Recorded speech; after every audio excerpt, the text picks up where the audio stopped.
moi j'ai vraiment eu un avant-après et je l'explique dans le chapitre comment je me suis disputée avec mon corps. Oui. Il y a un soir où je suis chez moi et je cherche dans mon téléphone des photographies pour illustrer un article. D'accord. Et je me rends compte que je n'ai plus que des photos d'aliments, de nourriture, de buffets que je croise dans les différentes conférences de presse, puisqu'à l'époque j'étais journaliste. Et je n'ai plus de photos de moi. Et ça me surprend beaucoup, parce que je me dis, mais qu'est-ce qui s'est passé pour qu'il n'y ait plus aucune photo de moi dans ce téléphone et plus que des photos de nourriture. Et là, je m'aperçois ce soir-là que ça fait des mois que je disparais en engloutissant tout ce qui peut passer devant moi en termes de nourriture et que finalement, ce que je pensais être réglé, à savoir des soucis d'ordre alimentaire, avec des prises de poids, des pertes de poids, je pensais que c'était réglé et finalement, pas du tout. Voilà, ça a explosé depuis le novembre 2015 au moment des attentats. Oui. Donc, je dirais que cette prise de conscience, elle est arrivée début de l'année 2016, mais finalement, c'est les attentats qui m'ont mis dans une détresse telle. Pourtant, je n'avais pas été touchée personnellement, mais je crois que voilà, les Français, en particulier les Parisiens, ont vraiment été secoués à ce moment-là. Et moi, j'ai pas juste été secouée, j'ai été totalement bouleversée. Et ce moment, voilà, qui m'a vraiment, obligée à regarder ma vie telle qu'elle était. Je me suis rendu compte que je ne pouvais pas continuer à faire comme si tout allait bien parce que je n'allais pas bien du tout. Non seulement j'avais pris du poids, mais ça c'était pas le problème.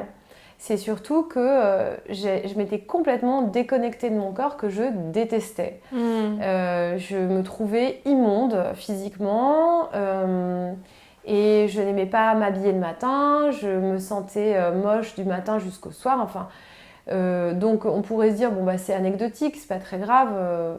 On est très nombreux à pas se sentir beau. Pourquoi est-ce qu'on en fait un livre ? Parce qu'en fait, sur ce chemin de réconciliation avec mon corps, je me suis rendu compte que c'était pas seulement avec mon corps que j'étais fâchée. C'était avec l'estime de soi tout court. Donc, le livre, il raconte pas un amaigrissement, parce que finalement, oui, j'ai perdu du poids, mais ça, c'est complètement anecdotique. Ce qui était important, c'était que je comprenne le sens de mes actes quand je n'avais aucun respect pour mon corps. Qu'est-ce que j'étais en train de dire de ce que je considérais que j'étais. Voilà.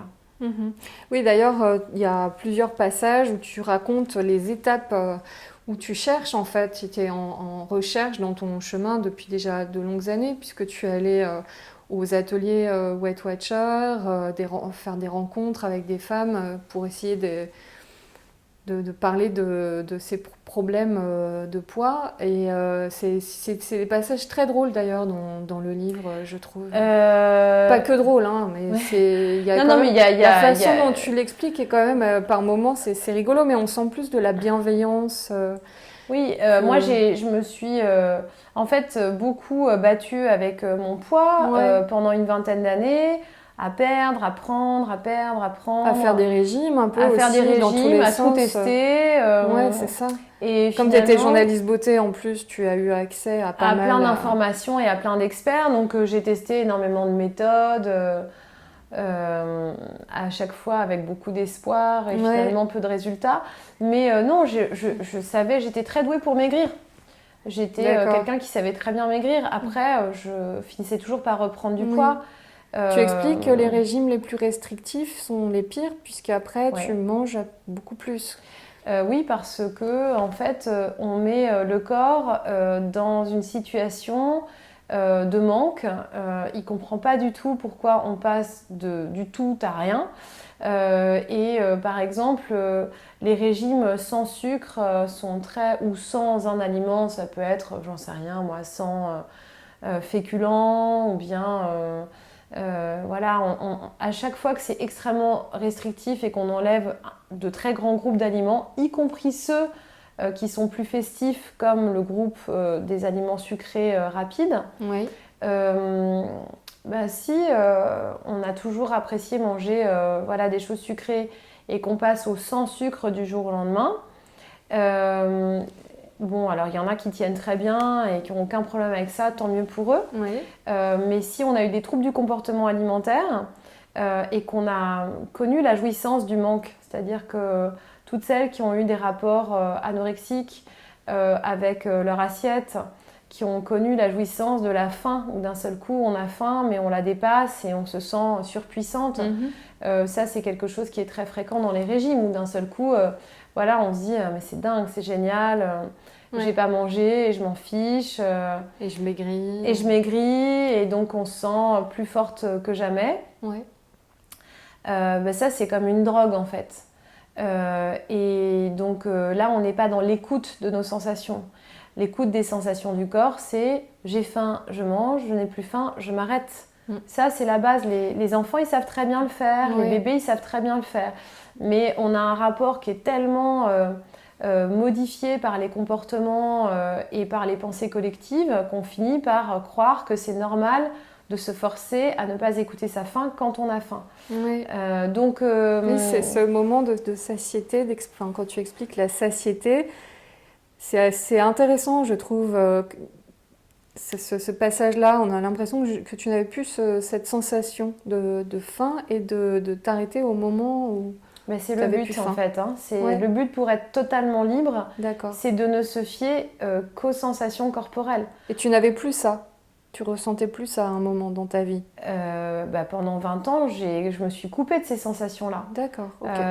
En enchaînant soit des périodes de privation, où je n'écoutais pas ma sensation de faim, soit en enchaînant des périodes de lâcher prise où je n'écoutais pas ma sensation de satiété. Tu étais en contrôle complètement tout le temps en fait. Soit en contrôle, soit en lâcher prise totale, mais en lâcher prise Contrôlée. qui va pas, qui va plutôt dans la non-écoute des sensations corporelles. Ouais. Mais ces troubles, on n'a pas besoin d'être obèse ou d'avoir un problème de poids avéré.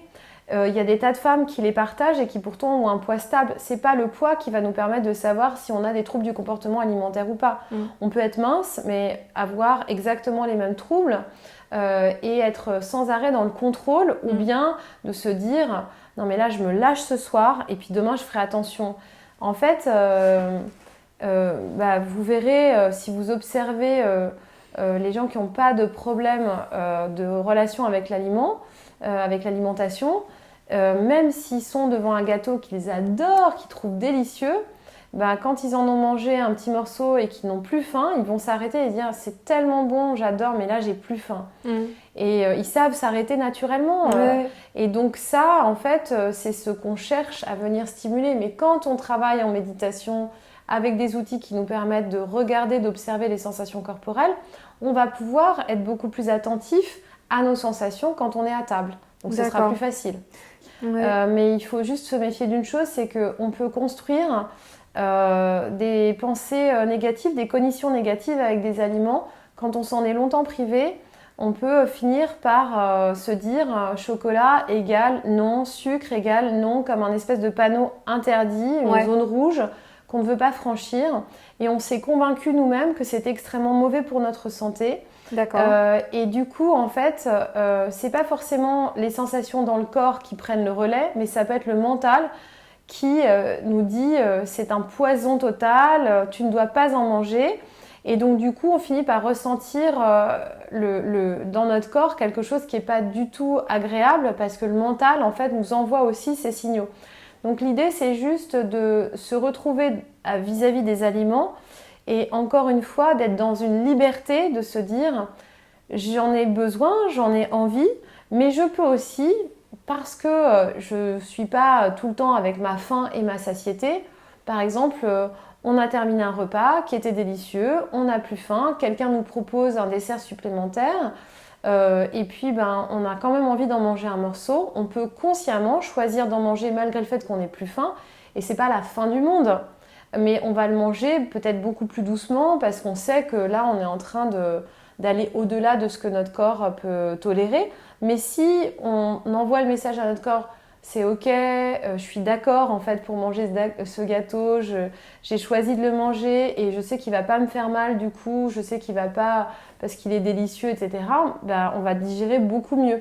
Donc c'est toujours cette histoire de non seulement d'écouter les sensations dans le corps, mais d'être en lien avec sa conscience et quand on fait des choix qui sont peut-être pas ceux qu'on imaginait être les plus vertueux, ben, au moins de le choisir en conscience. Est-ce que tu dirais que c'est la pratique du yoga, la pratique du Kundalini qui t'a ouvert à cette conscience?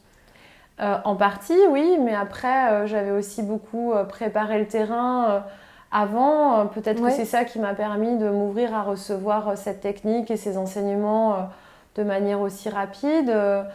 J'ai passé longtemps à travailler sur moi. J'ai commencé à 16 ans une analyse avec un psychanalyste. Et je suis restée longtemps à consulter. J'ai testé des tas de thérapies différentes. Donc, t'as cherché, t'as beaucoup cherché. Ouais. Parler d'instants magiques, de moments de révélation, ça donne une fausse idée aux autres qui traversent des difficultés, qu'il va y avoir le Père Noël qui va descendre du ciel et d'un seul coup réaliser tous les souhaits. Ça se passe pas exactement comme ça. C'est une espèce de processus qui se met en place. Et une fois qu'on l'a enclenché, il se passe des choses, et puis une en amène une autre, etc. etc.